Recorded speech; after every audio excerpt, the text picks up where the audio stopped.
Bismillahirrahmanirrahim. Assalamualaikum warahmatullahi wabarakatuh. Eh, Beserta PPKM yang dirahmati Allah. Semoga suara saya jelas nih. Insya Allah pada kesempatan Insya Allah pada kesempatan kali ini kita akan mengkaji tahsin. Ada 8 orang. Mungkin kita mulai saja nih. Bismillahirrahmanirrahim. Innal hamdalillahi nahmaduhu wa nasta'inuhu wa nastaghfiruh wa na'udzu billahi min syururi anfusina wa sayyiati a'malina. May yahdihillahu fahuwal muhtadi wa may yudlil falan tajida lahu waliyyan mursyida. Asyhadu an la ilaha illallah wa asyhadu anna Muhammadan 'abduhu wa rasuluhu la nabiyya wa la rasula ba'da.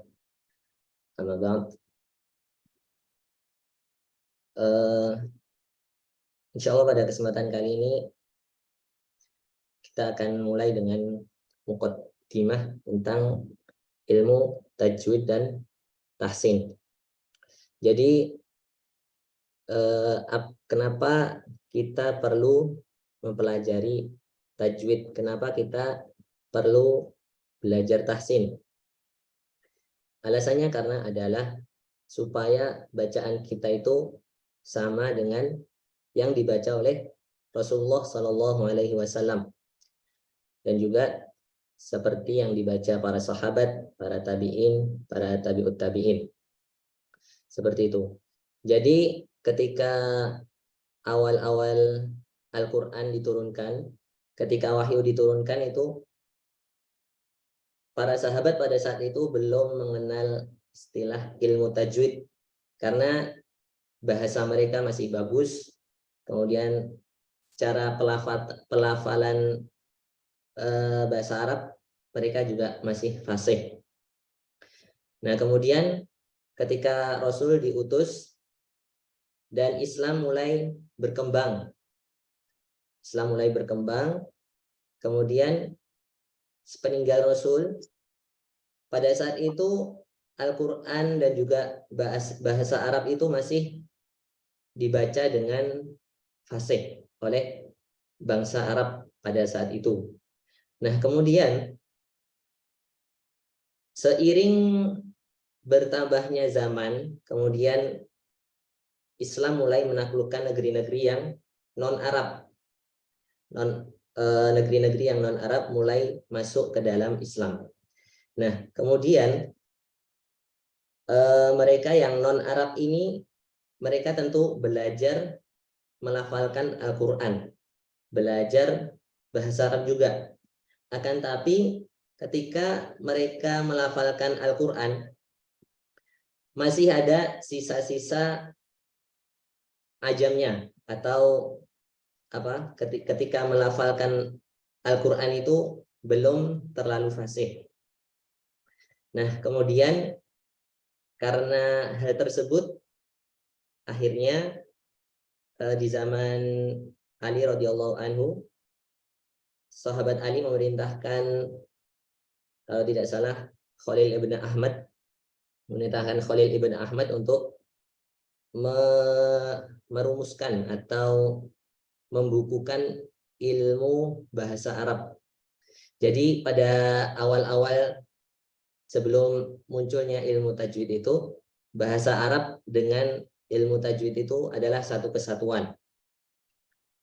Kemudian seiring bertambahnya zaman, Khalil ibn Ahmad ini mulai merumuskan setiap huruf yang ada dalam bahasa Arab. Jadi disebutkan innal khalila dzaqal huruf. Sungguhnya Khalil itu adalah orang yang mencicipi huruf atau merasakan huruf. Jadi Khalil ibn Ahmad mencoba merumuskan hamzah a itu letaknya di mana? Ternyata di dekat pita suara. Kemudian dicatat oleh beliau. Karena pada saat itu tidak ada peralatan-peralatan canggih seperti zaman sekarang.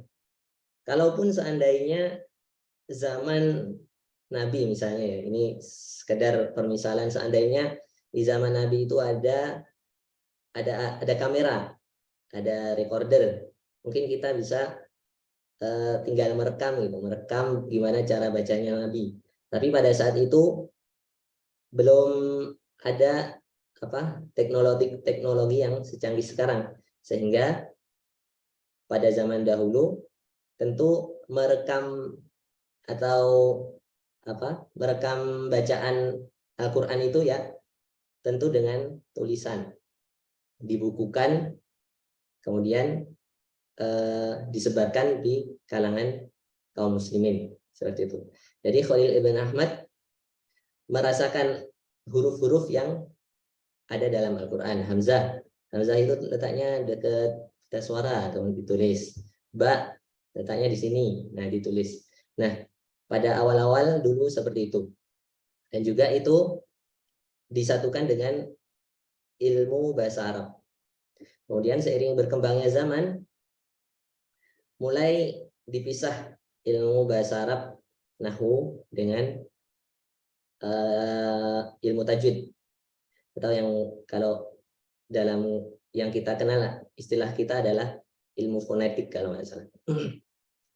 Seperti itu. Jadi seiring berkembangnya zaman, tajwid mulai dipisah. Nah, kenapa kita perlu belajar tajwid? Seperti yang saya katakan tadi adalah supaya bacaan kita sesuai dengan bacaan yang diridhoi Allah dan Rasulnya. Karena ada pendapat dalam mazhab Syafi'i, ketika kita melafalkan Al-Fatihah di dalam sholat, kemudian kita melafalkannya itu sampai terjadi perubahan makna, maka dalam mazhab Syafi'i yang mu'tamad itu adalah sholatnya tidak sah, karena bacaannya salah, karena sampai merubah arti. Nah itu dalam mazhab Syafi'i, meskipun dalam mazhab yang lain seperti Abu Hanifah masih ada keringanan karena Al-Fatihah bukan rukun dalam sholat.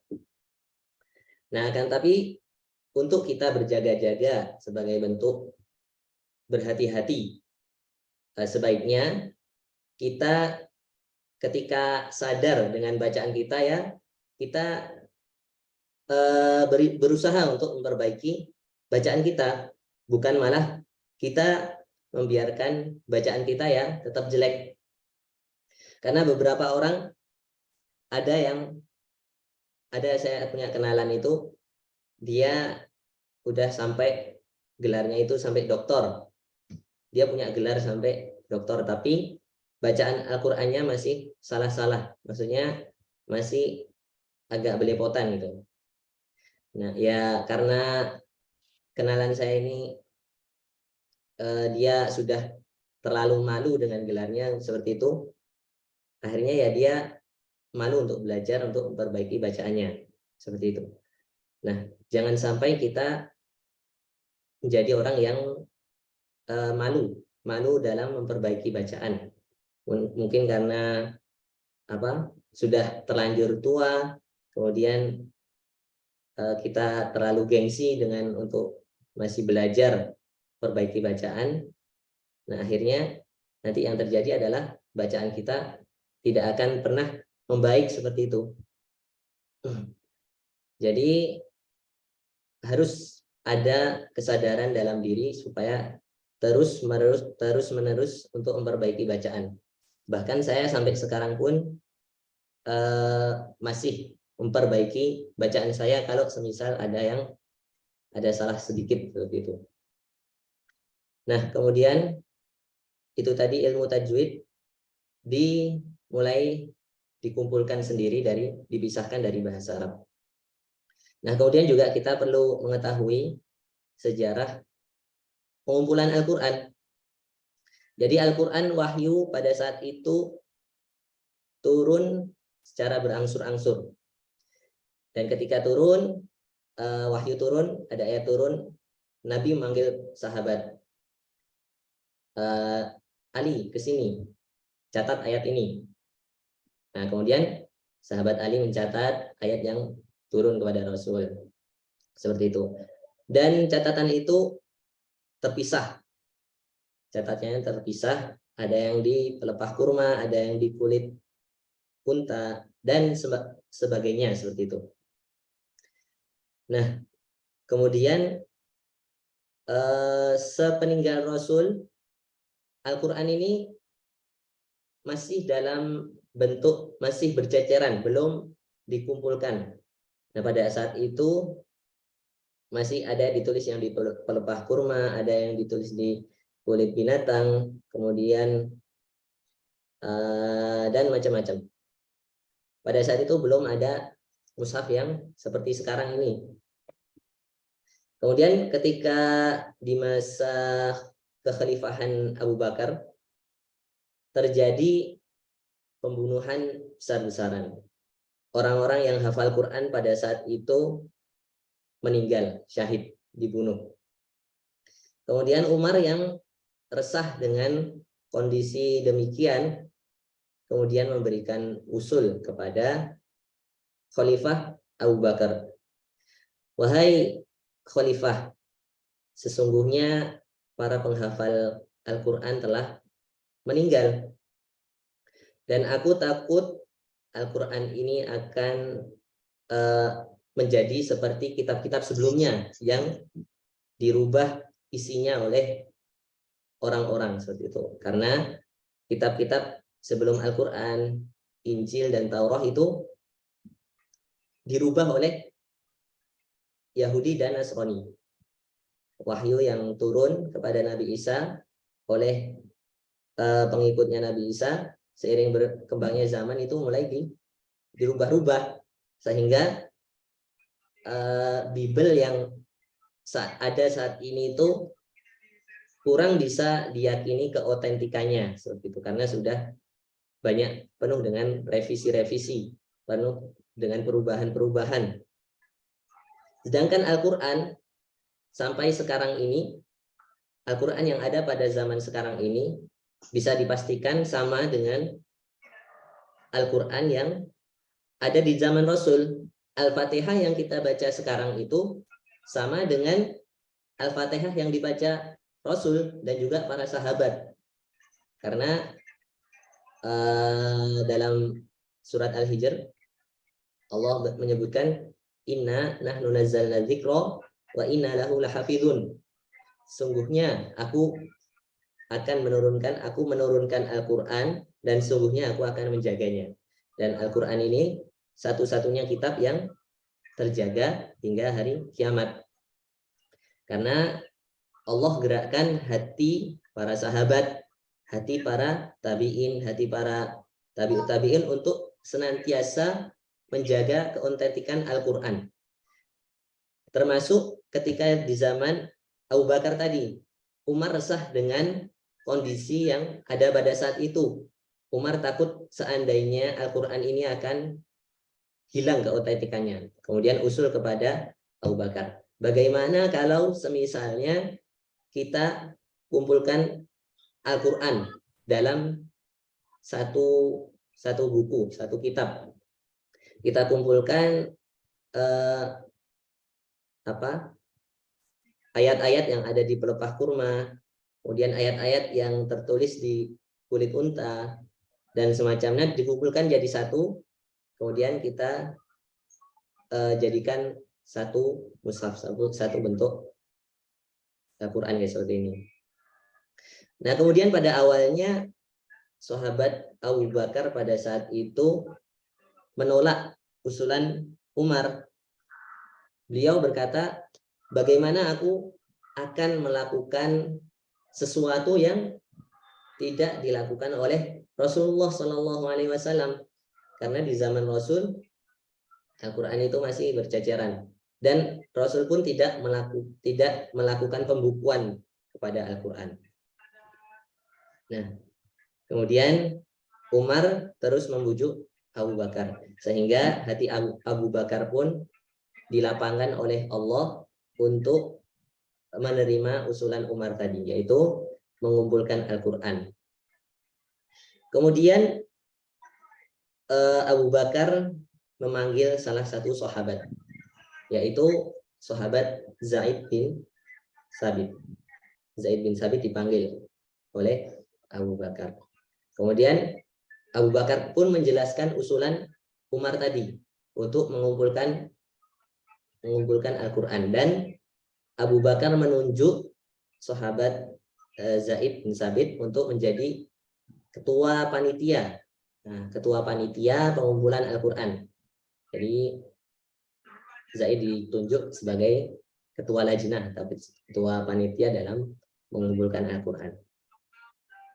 Kemudian Zaid yang mendengar perintah dari Abu Bakar itu langsung menolak atau langsung tidak setuju.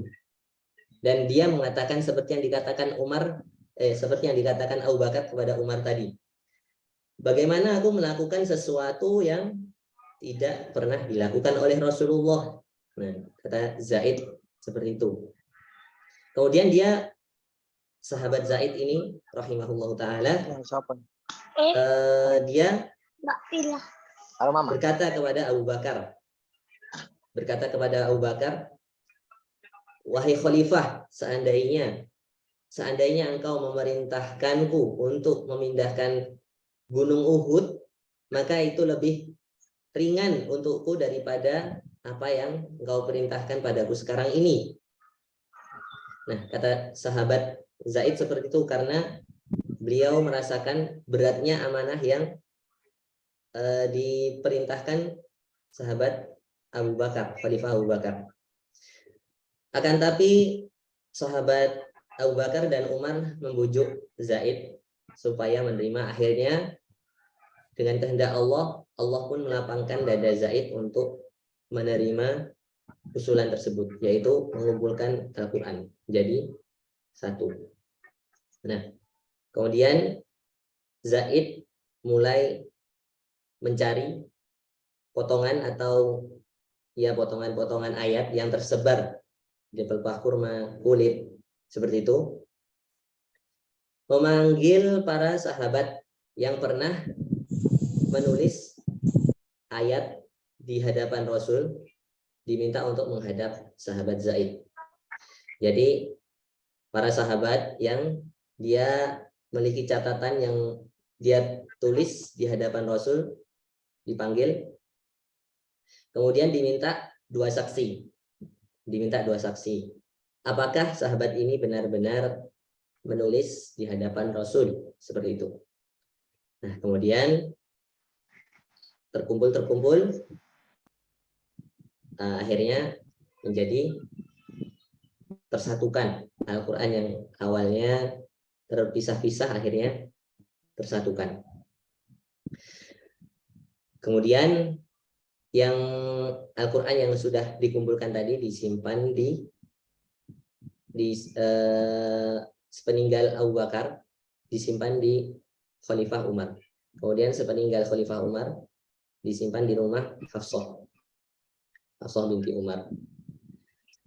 Kemudian sampai pada zaman Utsman,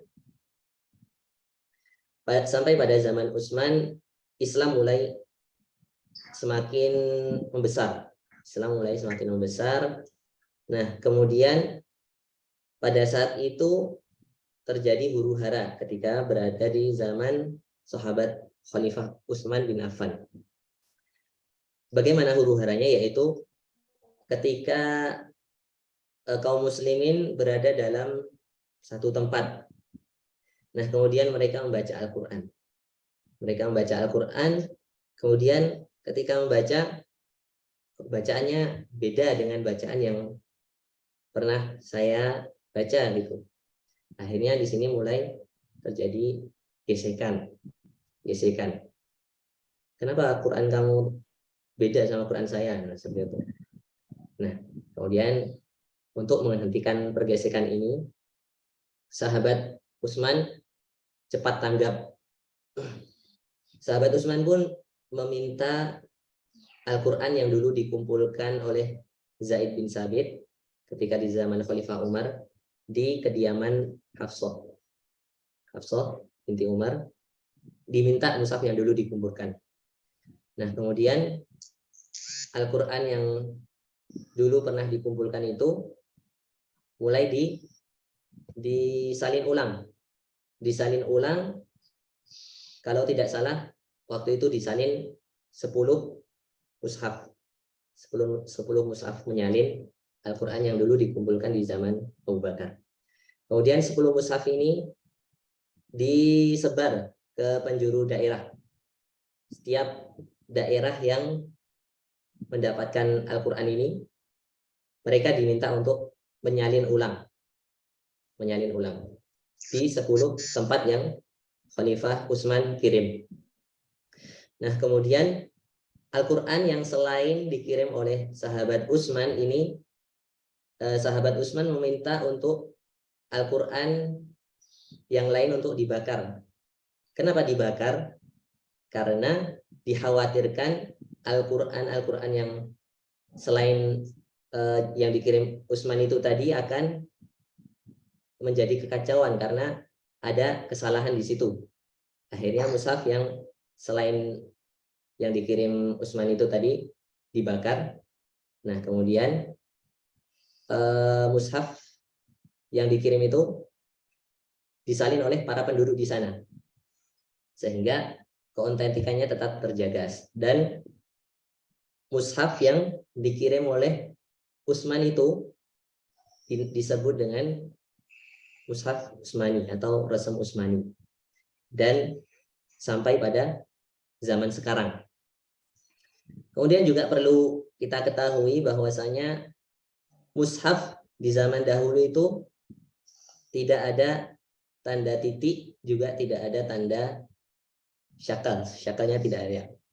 Jadi benar-benar Arab gundul plus nggak ada titiknya, nggak ada titik seperti itu.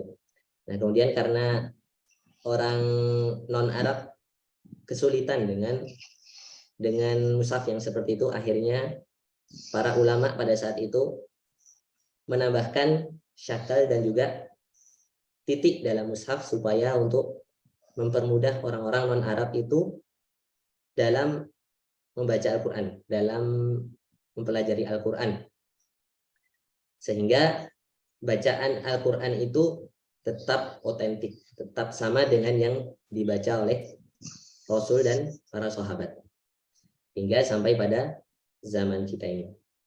Kemudian di zaman Ibnu Jazari, Imam Ibnu Jazari, beliau menulis matan yang disebut dengan matan Jazari.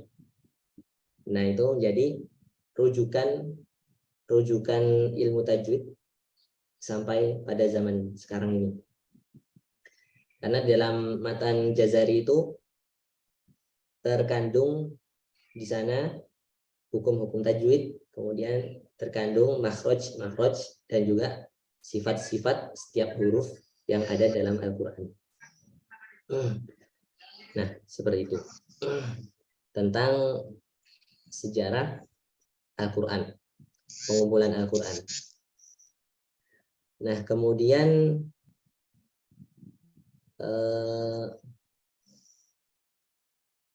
mungkin bisa open mic ya. Kita baca Al-Fatihah dulu.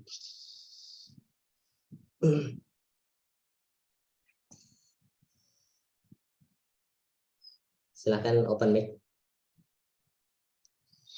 supaya saya bisa benarkan kalau ada yang salah.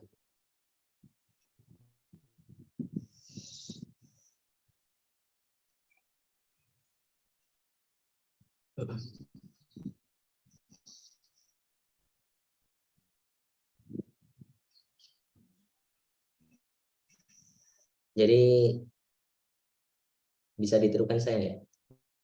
Saya baca Al-Fatihah, nanti bisa ditirukan. A'udzu billahi minasy syaithanir rajim. Silakan.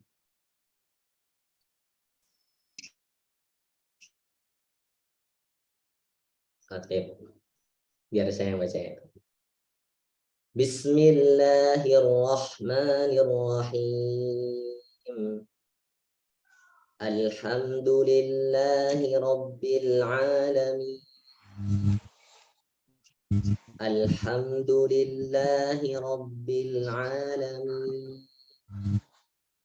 Alhamdulillahi Rabbil Alamin. Ar-Rahmanir Rahim. Ar-Rahmanir Rahim. Yang lain kalau bisa open mic itu. Maliki Yaumiddin. Maliki Yaumiddin. Iyyaka na'budu wa iyyaka nasta'in. Iyyaka na'budu wa iyyaka nasta'in. Ihdinas siratal mustaqim. Ihdinas siratal mustaqim. Siratal ladzina an'amta 'alaihim. Siratal ladzina an'amta 'alaihim. Ghairil maghdubi 'alaihim waladdallin.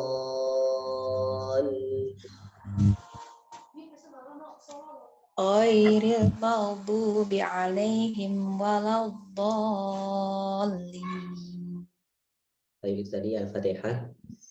Jadi sebisa mungkin kita ketika membaca Al-Fatihah dengan pelafalan yang benar dan jangan sampai merubah makna dalam surat Al-Fatihah. Kemudian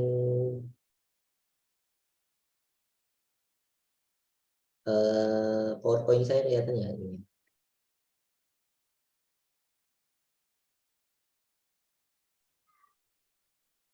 Ya, Ustaz. Kelihatan nggak? Kelihatan, Mus. Oh, Sudah ya. kelihatan. Oke. Jadi, bentar ya. Kita mulai belajar tentang makhorijul huruf. Makhorijul huruf itu tempat keluarnya huruf. Jadi, makhraj itu isim makan dari kata khoroja yakhruju. Khoroja itu artinya keluar. Khoroja yakhruju. Makhorijul berarti tempat keluar huruf sama kayak bahasa Indonesia. Makhorijul huruf. Dan kemudian bukan berarti jika kita mengatakan makhraj ba itu bibir, bukan berarti suara itu keluar dari bibir. Akan tapi sebenarnya adalah suara itu keluar dari pita suara. Nah, kemudian dari pita suara itu, suara yang keluar itu mungkin dibentuk oleh organ-organ yang ada dalam mulut kita, entah itu tenggorokan, lisan, atau bibir, seperti itu. Misalnya kayak suara tepukan. Suara tepukan itu berbeda dengan suara gesekan.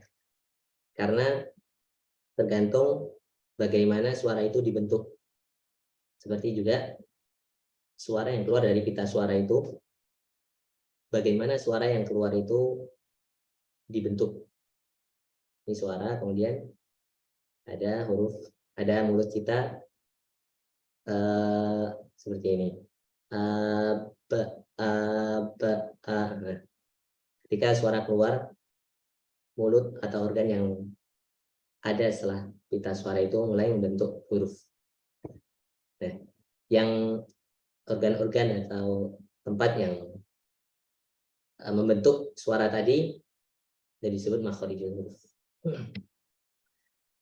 Kemudian mengenal makhraj huruf. Yang bisa kita lihat ya di sini ada bibir, kemudian ada gigi, ada lidah, ada langit-langit atas, ada hidung, ada rongga mulut, tenggorokan. Jadi setelah kita suara keluar, nah organ-organ ini yang nanti akan mulai membentuk suara itu.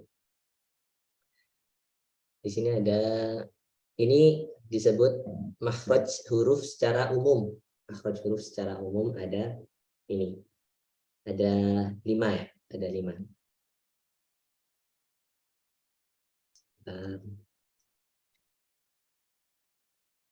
Yaitu ada hidung, kemudian tenggorokan, ada syafatan, ada lisan, kemudian ada al-jawf.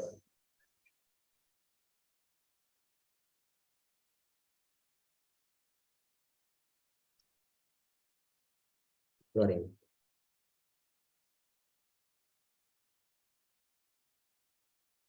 Nah, ini ada pembagian makhraj, yaitu ada al-jawf. Al-jawf itu rongga mulut. Rongga mulut. Kemudian ada lisan.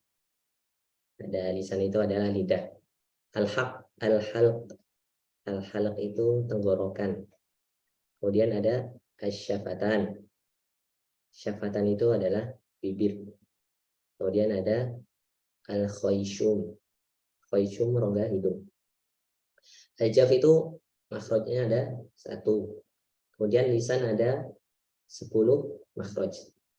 Kemudian al-halq ada 3 makhraj. Kemudian syafatan ada 2 makhraj. Khayshum ada 1 makhraj. Nah, kemudian kita masuk ke pada al-jawf. Al-jawf ini ada huruf mat. Huruf mat itu apa? Huruf mat itu ada alif, ada ya, dan waw. Dalam catatan ya, ya ini adalah ya sukun. Kemudian waw sukun. Jadi a, i, u, a, i, u. Jadi dari pita suara itu keluar secara sempurna. Tidak ada yang menghalangi.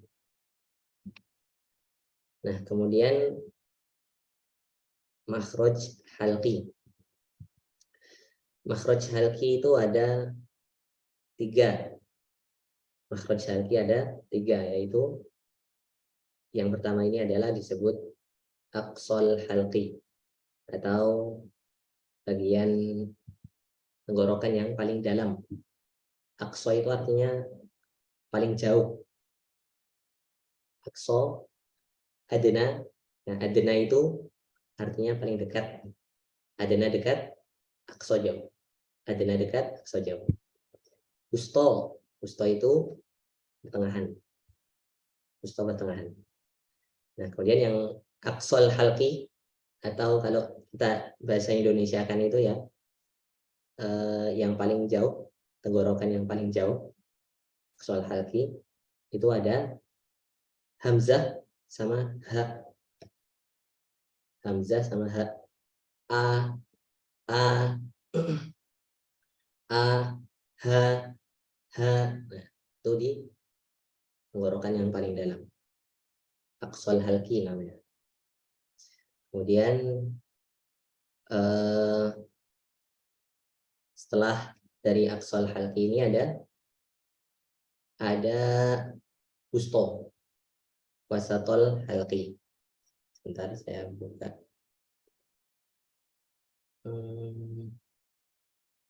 Jadi kalau dalam matan Jazari disebutkan summa di aqsal halqi hamzun ha'u. Kemudian di tenggorokan yang paling jauh itu ada hamzah dan ha. Wa min wasatihi fa'inun ha'u. Kemudian menuju tengah tenggorokan itu ada ha sama ain. Ha, hi, hu, ha, hi, hu, bah. A, ai, hu, ba. A, ai, hu, ba. Ada a, i, u, a. Ha, hi, hu, ha. Ha, hi, hu, ha. Seperti itu. Kemudian di atasnya ini ha. Jadi jangan sampai tertukar antara huruf Ha dan ha. Ha dan ha itu beda. Hahi hubah, hahi hubah, hahi huhah, hahi huhah, beda ya. Kemudian ain. A, ai, au, a, i, au, a, i, au, ba. Dan terkadang itu orang bingung antara membedakan ain dan hamzah. Kadang yang sering saya dengar itu ain itu malah dibaca hamzah. Jadi itu kurang tepat. Ya, a'udzu adalah a'udzu. Nah, itu keliru. Karena itu nanti bisa merubah makna. Ain. Nah, itu ain jangan sampai kita keliru dalam membedakan ain dan juga hamzah. Kemudian kata Imam Jazari, adnahu ghainun kha'uha. Adnahu ghainun kha'uha. Jadi adna atau yang tenggorokan yang paling dekat, ya di sini yang seperti yang digambar ini. Bentar. Seperti yang digambar tadi, yang paling dekat dengan mulut itu ada ghain sama kha. Ghain sama kha. Kha, khi, khu, bah. Kha, khi, khu, bah. Nah, kemudian ini pada pertemuan kali ini kita masih belajar makhraj. Nanti belum belajar sifat huruf. Jadi selain kita belajar makhraj, kita juga perlu belajar sifat huruf.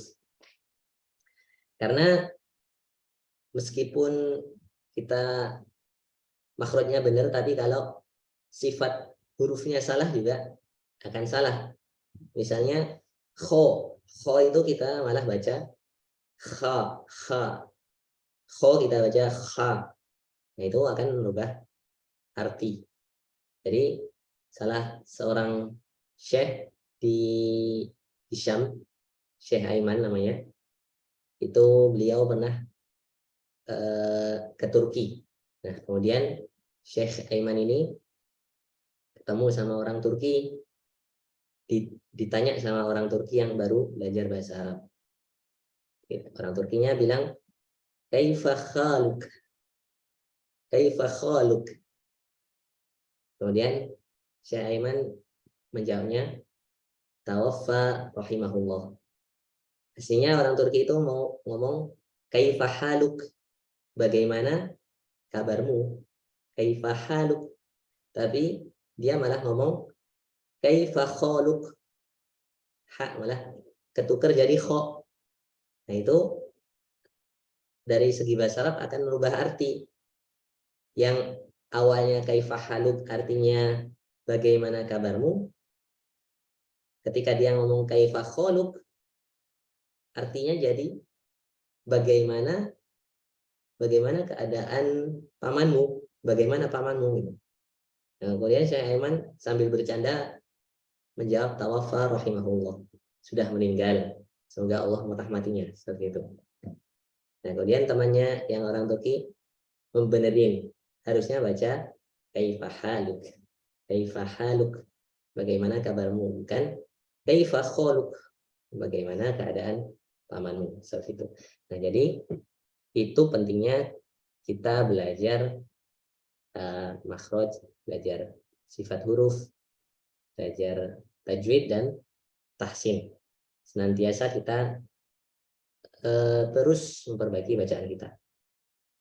Meskipun terbata-bata tidak masalah, karena terbata-batanya kita akan terhitung sebagai pahala. Akan tetap terhitung sebagai pahala karena Nabi bersabda, man qara'a al-Qur'an wa huwa yata'atta'u fihi falahu ajran.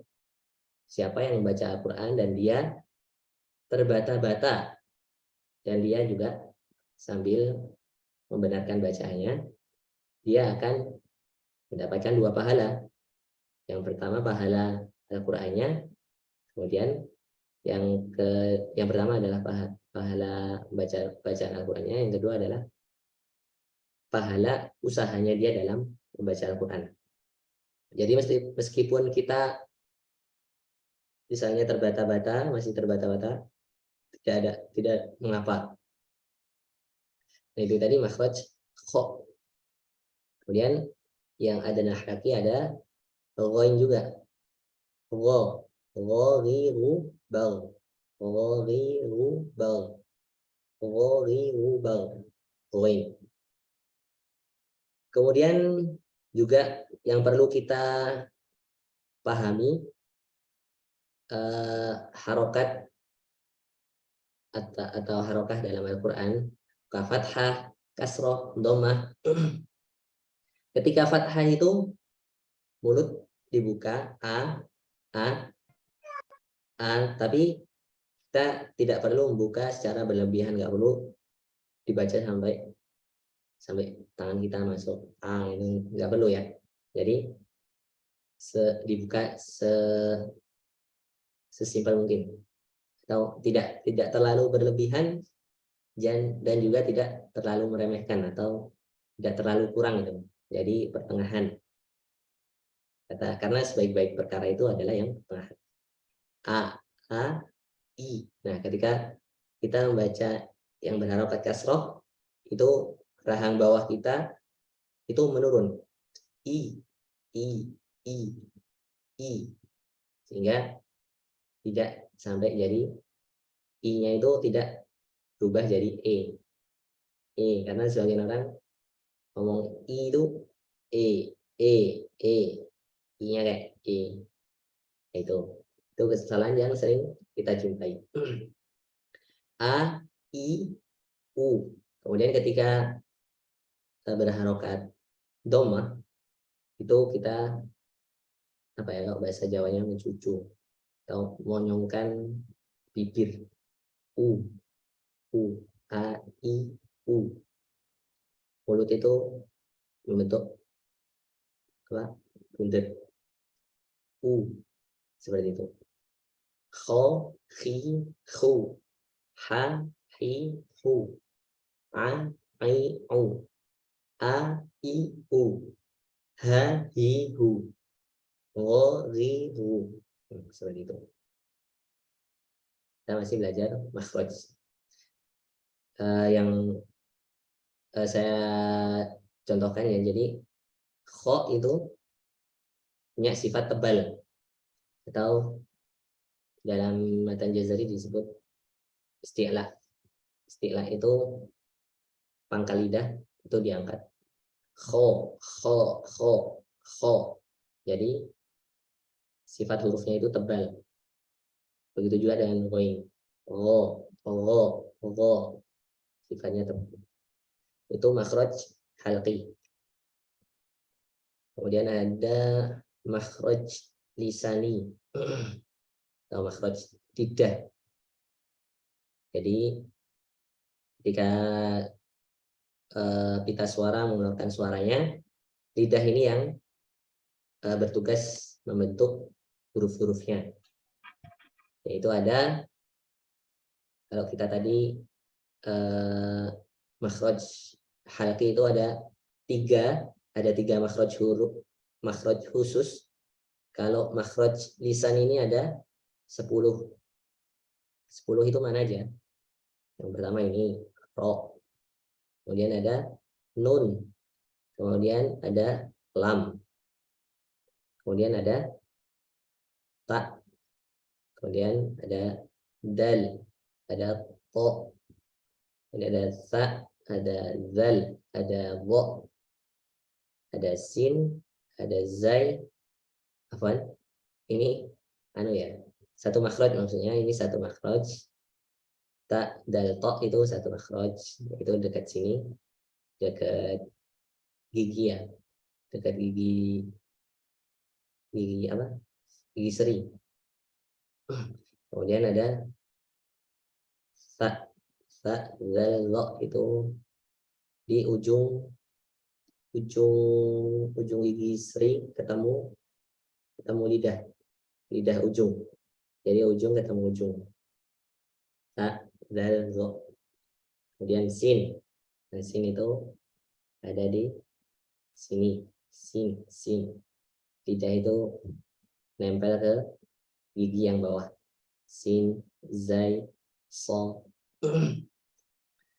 Nah, ini 1, 2, 3, 4, 5, 6. Ini udah 6.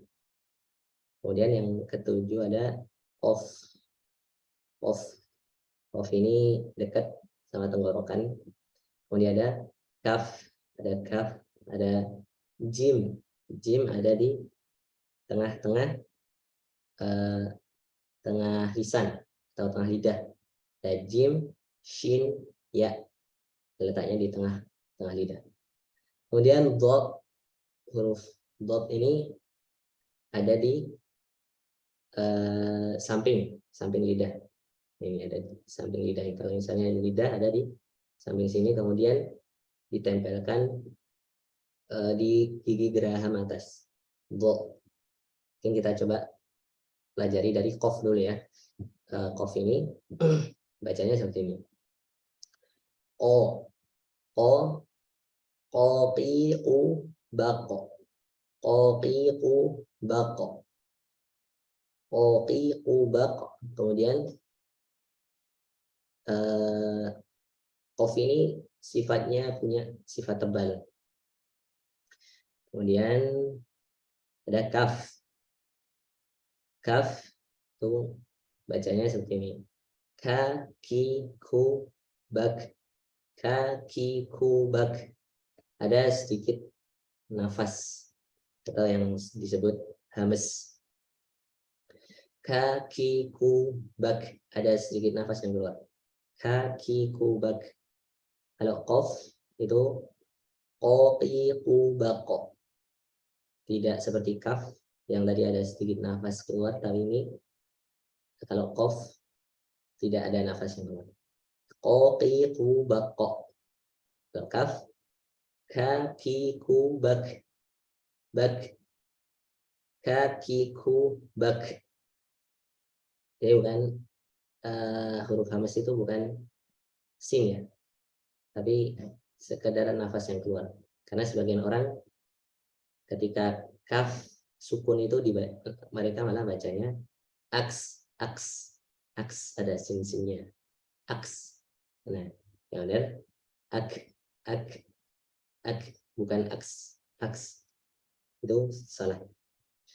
Kemudian itu dari qaf sama kaf, yaitu kemudian ada jim sama shin, ya itu berada di tengah atau di tengah lidah.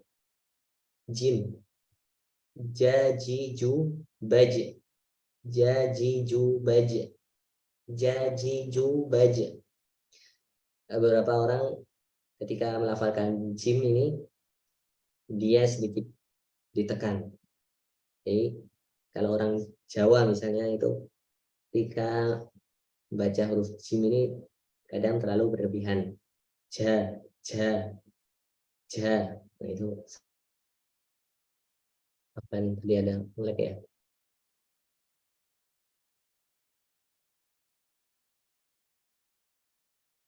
Ada apa Ustaz barusan? Kenapa skip? Halo, cek suara aman. Sekarang sudah aman. Tadi terhenti gitu. Oh, tadi terakhir saya mana ya, Bu?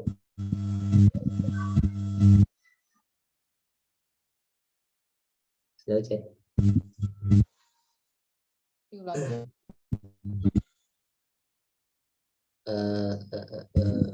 Sebentar.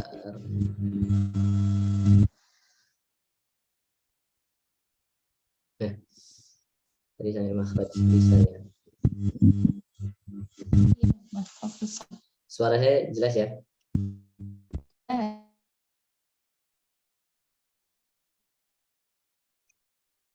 Jelas, Bu?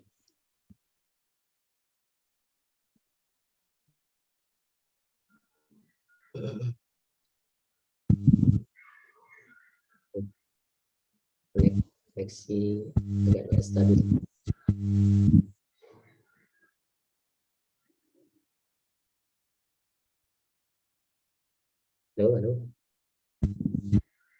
Tuh.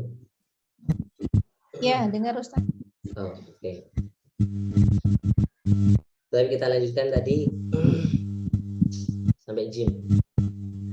Jim itu di tengah lidah. Jajiju baj. Jajiju baj. Shashishu bash. Yayiyu bay.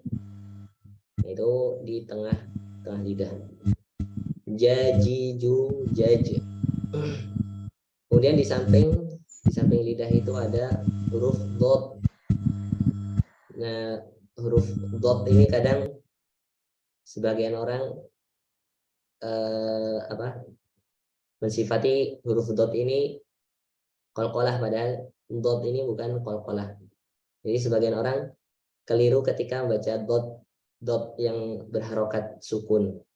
Jadi sebagian orang bab. Jadi dipantulkan itu salah ya. Karena dot itu bukan tidak ada sifat qalqalah. Tapi yang benar ketika dot itu berharokat sukun, membacanya seperti ini. Bob. Nah, bukan dipantulkan. Seperti ini. Bob. Nah, itu keliru. Tapi ditahan. Bob. Begitu. Kemudian itu tadi huruf dot. Huruf dot ini tergolong huruf yang agak sulit. Dhadidu bab.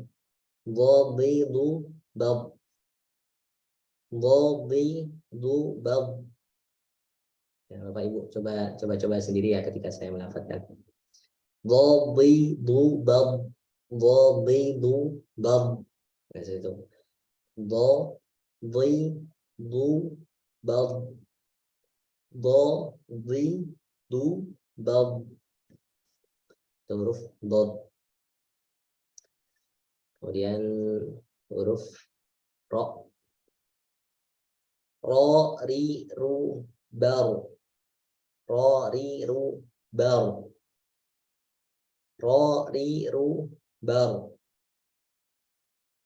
Na ni nu ban. Nan. La li lu lal. Ta ti tu bat. Nah, ta ini juga punya sifat hamas. Jadi sedikit nafas yang keluar. Ta ti tu bat. Nah, ini kan ada suara kayak nafas keluar. Ta ti tu bat. Kemudian da di du bat, itu huruf dal. Da di du dad. Ya, sifat qalqalah dipantulkan. Jadi ketika sukun dipantulkan. Dad. Ini juga to. Qatitu bato.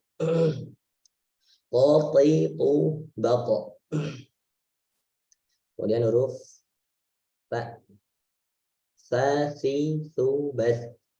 Zazizu zal.